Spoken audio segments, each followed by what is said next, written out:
বাঘ সাপে খাই থাকোঁ তাৰমানে।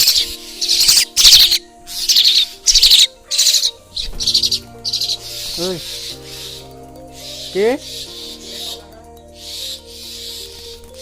এইবিলাক মানে জলকীয়া পুলি আগতে ৰোৱা বেছি দিন হোৱাই নাই আৰু ইমান সোনকালে পূৰা ডাঙৰ ডাঙৰ হৈছে। আৰু আমাৰ ফালে মানে কি হয়, এতিয়া খেতি ছিজন পাইছেহি আৰু বৰষুণ দিলে মানে বোকা হৈ কিনে মৰি থাকে। সেইকাৰণে মানে আলুৰ নিচিনা এনেকৈ ওখ ওখকৈ ভেটি বনাই দিছোঁ। আৰু ইয়াৰ জলকীয়া পুলিখিনি মাজে মাজে গোমধানৰ গুটি কেইটামান ৰুই দিওঁ।